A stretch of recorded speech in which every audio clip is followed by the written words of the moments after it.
What stands out on the pinnacle of the most poignant moments over the past 10 years? You know, there's sort of the good and the bad. You know, the good being, you know, I saw the best in Ottawa when we were faced with adversity and in some cases tragedy, whether it was the tornadoes, the floods, the two bus crashes, Corporal Cirillo's murder.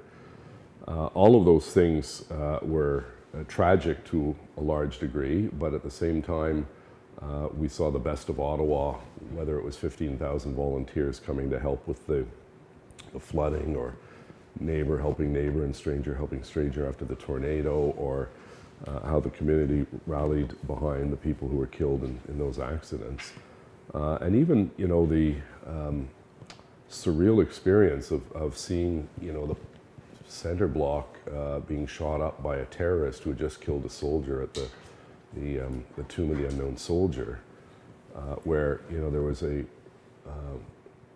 a greater degree of respect for the military and their role in protecting our society after Corporal Cirillo was shot dead.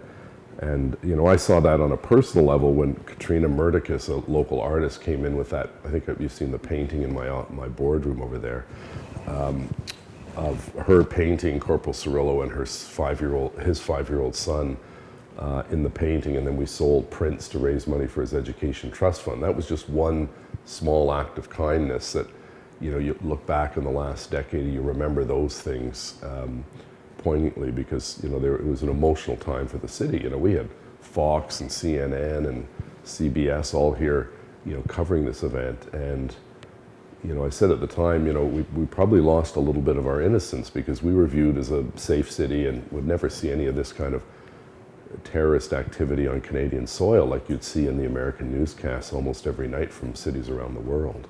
How's your job changed since you took office in 2010 to now? You know, with the advent of social media and so on, you know, people have instant access to politicians, but at the same time, they want instant answers, which unfortunately we can't always give them, and we can't always be the bearer of good news. So I think, you know, the expectations we put on politicians, and I'm not looking for sympathy, sometimes are unrealistic because, you know, I remember, you know, Kretzy, I think, had this old line when he talked about choices in budgeting. He said, everyone wants to go to heaven, but no one wants to die. They want the full range of services, but don't you dare raise my taxes. And that's the conundrum we all find at all three levels of government. What about the way you approach the job now? The job really hasn't changed. When I got into office in 2010, one of the things I was frustrated about was that there were so many files that were constantly stuck in the mud that people were talking about for a long time. You know, things like LRT, things like Lansdowne Park, things like rec centers in different parts of the community, things like LeBreton Flats. And I guess, you know, if I was asked what are you most proud of in terms of accomplishments, and this is a group effort, it's not one person, it's the fact that we've been able to actually take a lot of these issues that were stuck in the mud and see them to fruition. I remember when Premier Wynne was here and we brought people into the tunnel for the first time, you know, and I sort of choked up when I started speaking then, and it was sort of this wave of emotion came over me because it was finally happening. You know, I think I and many others, you know, over the years were doubters about whether this was ever going to get built. How do you build a tunnel under the canal? And all of that sort of came crashing down on my shoulders, and I started to get quite emotional because I knew that was going to be a little bit of history that we finally moved into the era of mass transit for the community. The building was ready to be demolished, if you recall, back before the '91 election. The council had voted to tear it down, and then a group of us got elected and we worked to save it. And, you know, that's probably my favorite building in the whole city. It's, you know, well used, it's historic. It was when Mackenzie King was chosen leader of the Liberal Party, Diefenbaker was chosen the Conservative leader. The troops gathered for the Boer War, for First and Second World War.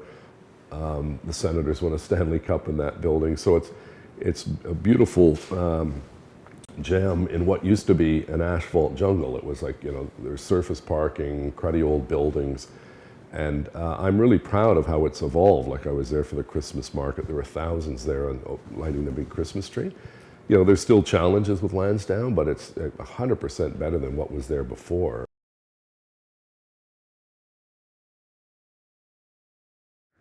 Yeah, it does, because it's an important asset, you know, both economic and from a joie de vivre or spirit. You know, to have an NHL team is a big deal. We hit a roadblock when LeBreton process failed, but we're picking back up, and I work very hard to insist that there be a placeholder for an arena. I think the arena should be downtown next to 2 transit stations and in close proximity to a large population base.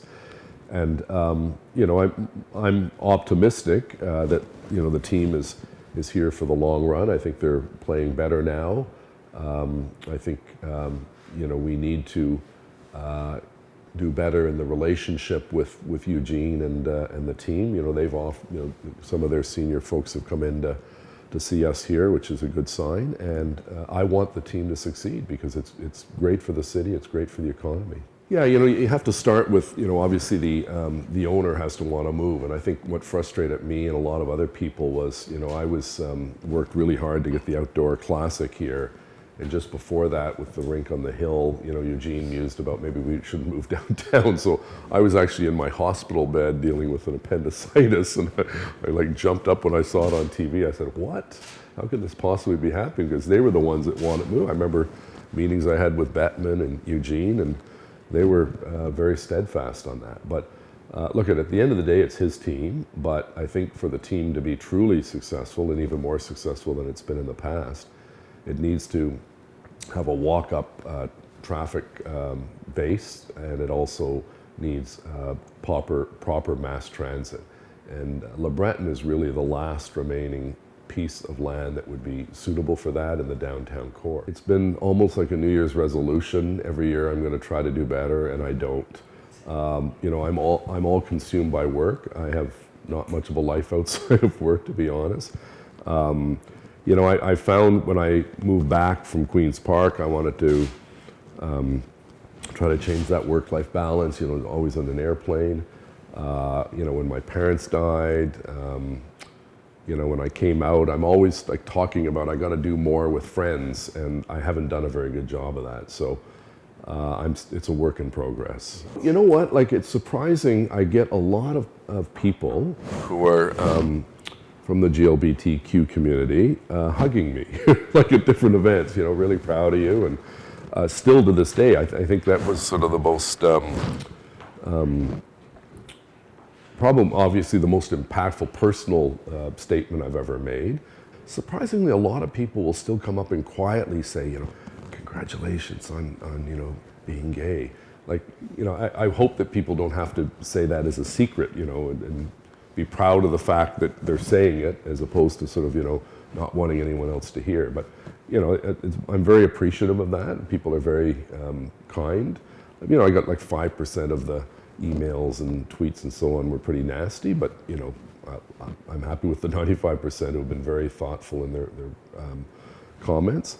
You know, I've been touched by a lot of nice stories by parents who shared my story with their kids, or students who've come up to me and you know, quietly themselves said, you know, I read your story and it's nice to have a role model, and, you know, I'm in the decision-making process of whether to come out or not. And those are really touching.